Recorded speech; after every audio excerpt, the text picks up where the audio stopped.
G'day fellas and welcome to a casted game. This is Empire Wars Team Game Edition. That is correct. You heard it here first. Ladies and gentlemen, it is my pleasure to introduce to you the map of Marshland. Once again, we're going to be taking a look at this map, but it's going to be a little bit different. We've got a team game right here. It's a 2 versus 2.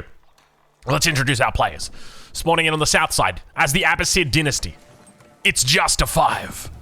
And on the north, or rather on the west side, playing also as the Abbasid dynasty, we've got Redaswat.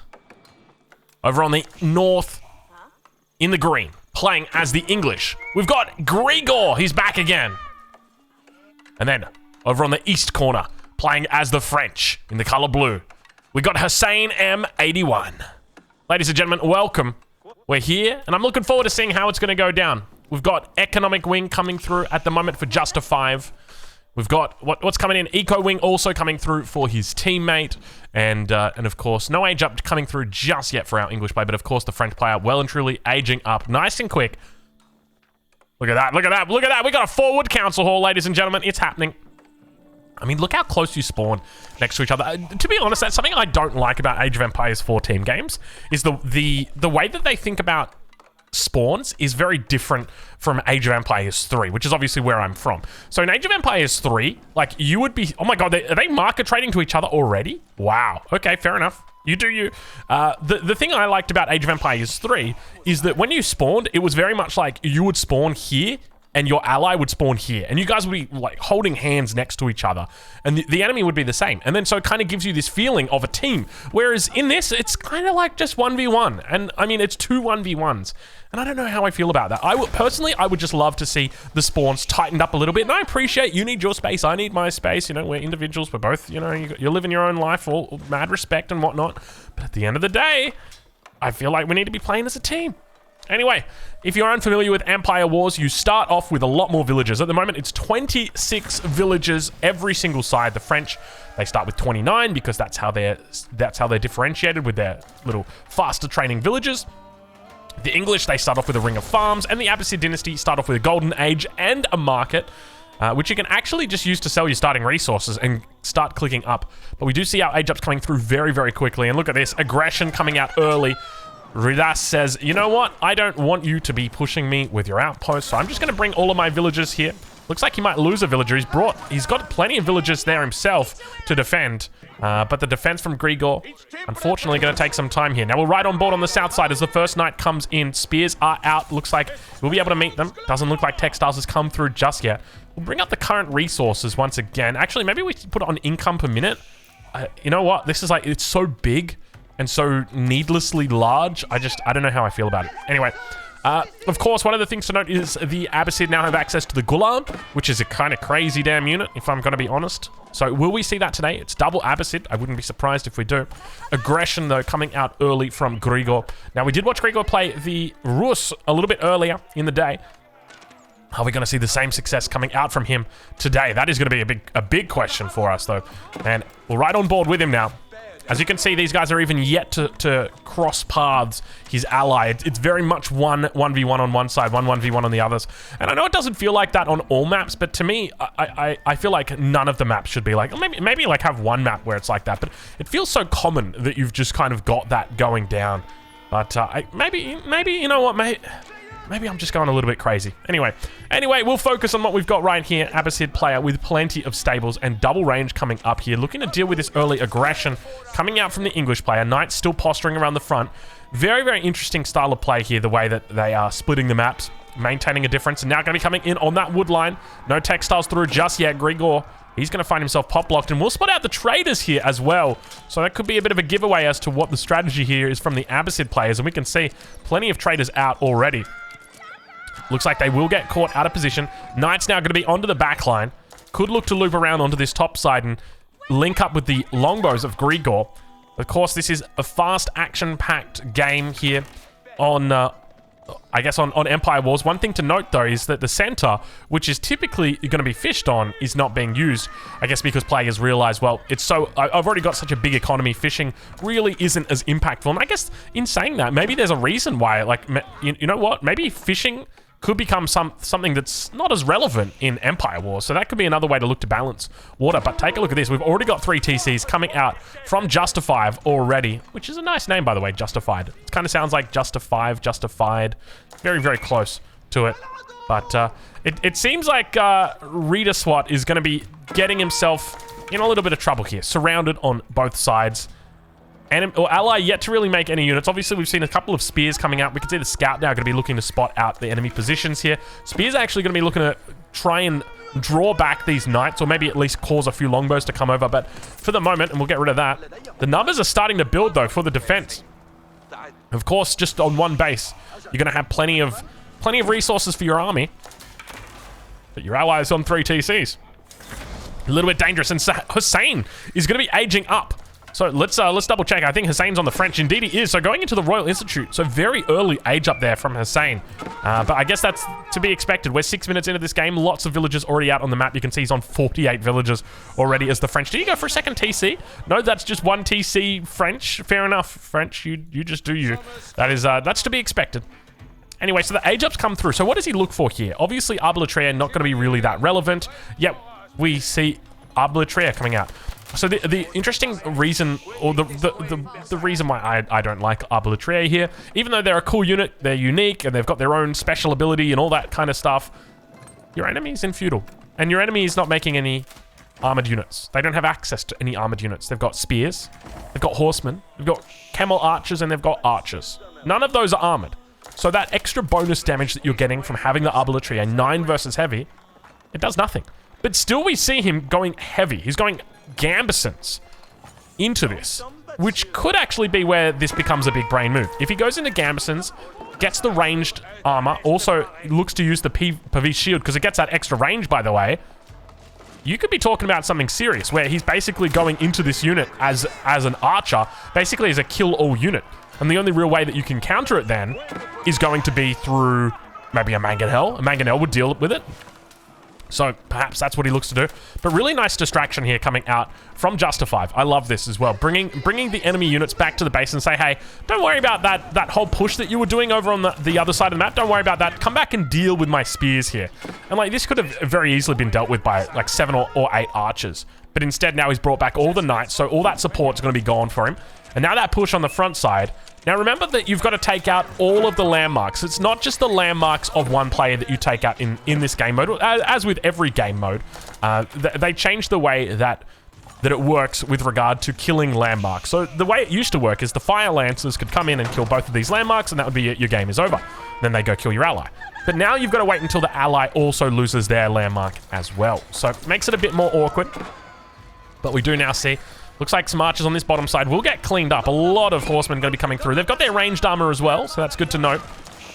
And now looking to push down upon that House of Wisdom. Huge mass is building right here for Grigor. And we can see he's going to be adding in his second ring of farms. A little bit far away from the town center, if I'm being honest with you. I would have loved them maybe over this side here, but now pushing in on that front. Knights together with the Arbitraire. Arbitraire mass really starting to build up to 13 Arbitraire now. He's got 6 melee armor, which is going to mean that those horsemen, instead of doing 18 damage, are only doing 12 damage, which is, to be fair, is still a lot of damage. But, I mean, these guys they got a fair bit of oomph behind their attacks, so I'm sure that they will notice them being alive a little bit longer. But now that push, still stalling out. He's got that extra attack speed coming through. We're right on board on the south side as the spearman numbers are starting to build. As long as he's able to take out the horsemen, I don't imagine he's going to be too threatened here. The hardened spears have only got 8 damage. Wallalow are going to be coming down. Horsemen going to be running through it. Justified going to be trying to hold on. Still pushing back. And once again, I think that with these crossbows, you can just sit here and just fight this, right? Like, you're not going to be too worried with your Arbitraire. You've got 6 ranged armor. I mean, you could probably even look, yeah, he's looking for +7, and then could technically move into +8 as well. That's starting to get a little bit crazy. Spears on the backside, triple. Oh, baby, a triple. Justified is aged up now though. And we do see big masses starting to build here. A lot of horsemen. Hasn't found a way in just yet. House of Wisdom still under pressure. Spear's going to be onto the front line. Archer's doing a decent job of knocking them back. And now looking to move through. And we do see those longbows under pressure. No palings coming out just yet. They've got their extra attack speed from that network of castles supplied by the outpost. And he's holding on for dear life. But the horsemen are just getting completely shredded here, but the archer numbers, they're maintaining at the moment. The men-at-arms going to be coming out to the front. No ranged armor yet, which is a bit of a mistake, if I'm honest, from Grigor. But now, still able to hold House of Wisdom under pressure. If he loses the House of Wisdom, he cannot age up unless it is repaired all the way back to the top. And that is something that frustrates many an Abbasid player. And you can see he's trying his best to take it out the double rams here. He could come through and look to deny it. If he's able to hit those villages, there's going to be big problems in little town. And indeed, there is indeed an Abbasid landmark that goes down. Very tough position here. So right now, I feel like, I really feel like Ritas needs a hero. He needs Justify to lift. And this is one of those things that happens in team games, right? Like, you kind of let one guy die and the other guy carries. And to be honest, that's one of my favorite things about team games from Age of Empires 3. I love that. I loved letting my teammates die, and they'd be like, Drongo, help me. Well, they didn't call me Drongo, because that wasn't my name back then. Drongo's it's a more friendly name for the kids. Back then, I had a bit of a different name, but we do see a nice little raid coming through. But anyway, they'd be like, oh, help us, Lord Drongo. And you know, I'd just be like sitting there on my 3 TCs, just having a great time, like going to the industrial age.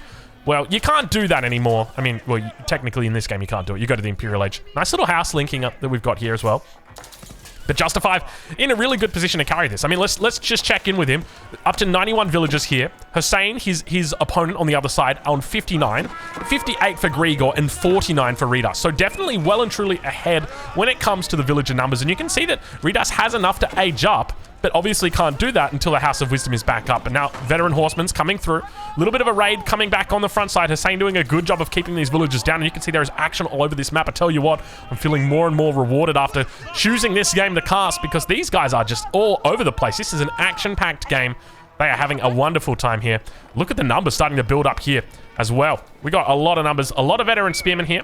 Now, these guys only do 9 damage. No +1, no +2 just yet either. And we do see the first of the Gulams coming out.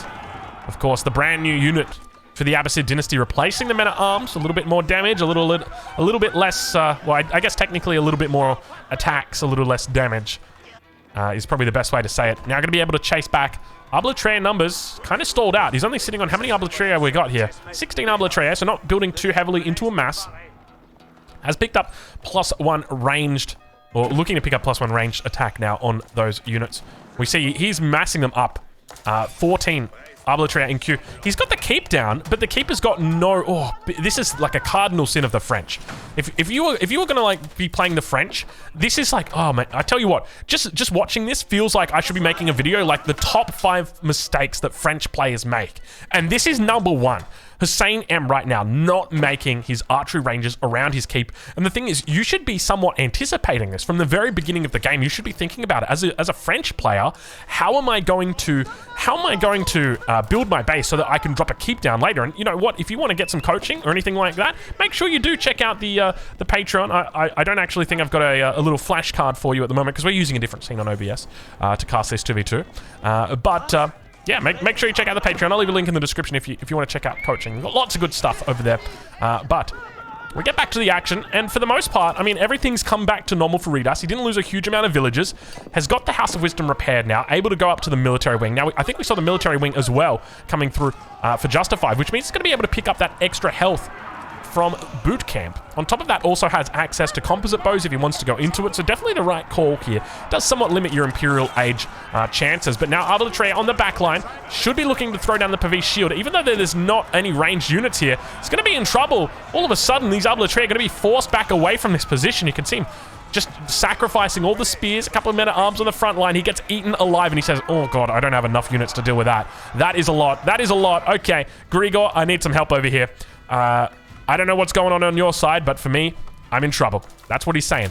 Let's check in over with Ritas, though. I'm curious how... Oh my god, Ritas is going big or going home. This is exactly the right play. I can tell these guys are seasoned team game players. When you are out, when someone taps you out, right, and you're forced to rebuild, you need to go big. And that's what he's doing. He's going 3 TCs.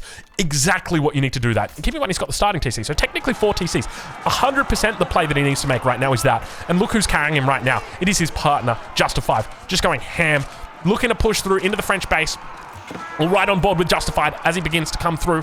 looking to try and take out all of these artillery. They're in a nice little spot back here. He wants to avoid getting surrounded, so needs to find a way back towards this position here. Would be miraculous if he could make his way up there. Instead, coming down to the keep, definitely a good choice. Looking to go into that keep. Hussein going to be trying his best to defend in this position. Arbitrator managed to make it back. He can look to throw down that Pavis shield to get the extra range. Remember that. The Pavis range gives an extra +1 range.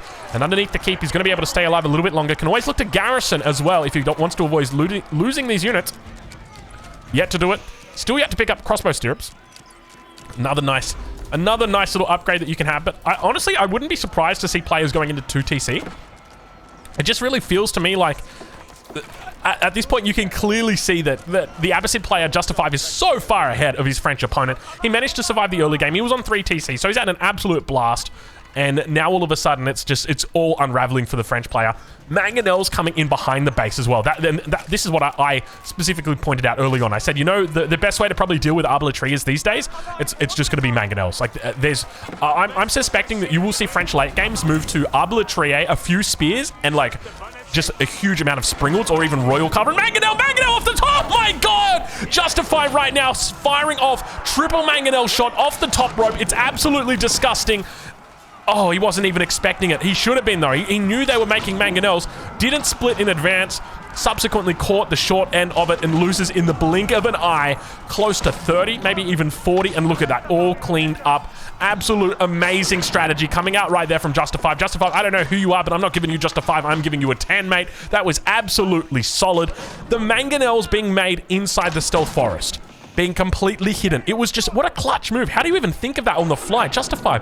Are you smurfing? Who are? Is this? Oh, we got Lucifer. Is this Lucifer? Is this Lucifer and Vortex over here?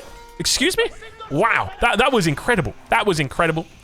That was great to see. Wow. I don't think I've ever seen a play that big. And we do see the second TC coming down from Hussein.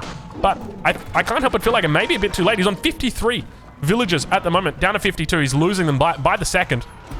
And a counterattack going to be coming out. Of course, Grigor not going to be able to pick up any real success with it. Gets shut down. Once again, our hero for the day, Justified, is looking to carry this game. Battering Ram also going to get thrown into the mix as well. And Hussein M going to be losing out the Sacred Site as well. And you can see we've got the brand new Sacred Site, UI. Now, this isn't in the caster mode. I don't know why. I don't know how. It's probably going to take... I'm going to put my money on it takes 6 months before this comes... You know what? Quote me. The Christmas update for Season 7, this will come to caster mode. There you go. I'm saying it right now. All right? You'll see it in the replays. You might see it in your game, but you won't see it in caster. You won't see it in caster mode for another 6 months. It's a long process. It's a long process. All right. I'm sure you can understand. Anyway, I'll be honest, I can't. But we do now see. Let's check in with Redos right now. Redos up to 112 villagers, exactly what they wanted to do. Very, very nice. Justified sitting on 126. Village Elite is absolutely massive right now. If we check in with Hussein obviously on 53. His ally, Grigor, on 77. Did eventually go into that second TC. Is he still sitting in the feudal age? Grigor, are you still in the feudal age right now? How do I even check? Yeah, you're still in the feudal age. He's not even aging up yet. Got plenty of gold here, 1,500. Could be looking... He probably... Grigor, I'm going to be honest with you. You're 18 minutes in Feudal in Empire Wars. So realistically, that's like 25 minutes. And I think finally we have that coming through. Did he use a bit of market trading or something like that? How did he get that up so quickly? I thought he only had 100 gold in the bank. Maybe I'm going crazy. Age up coming through. It's going to be the White Tower for him. I don't know whether he's going to be able to hold on against the mass that the Abbasid have got right now. Are Abbasid overpowered in Empire Wars? Well, they definitely look quite strong. We can say that much. They've got a lot of tempo. We can see that the Springles are able to now clean out those mangonels, which leaves the gate open for that artillery mass to begin building. But if we ride on board with Hussein, we can see, oh, barely 9 military pop, and that's all those Springles. He's sitting on 3 Springles, and that's it. Grigor now reaches the castle age and looks to defend up against the Ghulam mass. The Ghulams are taking over the base of the English player. Look at them, just, Ghulam don't care, Ghulam don't care. You know, Ghulam's actually a name. Back when I used to work, well, yeah, there are people called Ghulam. I'll say that much. All right, well, looking to try and surround the longbows. They'll have no issue whatsoever. Keep in mind, the White Tower actually does a lot more damage than what people appreciate. 11 bow damage right here for every single shot. Up against +2 ranged armor. I mean, they're still going to be doing 5 damage a shot, so it's not bad. You can see that the Ghulam's just taking over, though. Completely ignoring every defense. And now Justify reaches Imperial Age.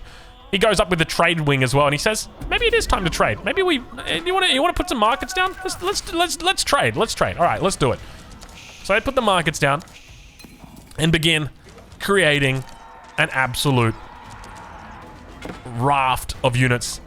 And good game gets called. Grigor's going to surrender right now. I suspect we're going to see Hussein tap out any second. There it is. Ladies and gentlemen, your 2v2 in Empire Wars. And I got to say, I enjoyed it. I thought that was a good game. I thought that was a great game. These guys played it very well.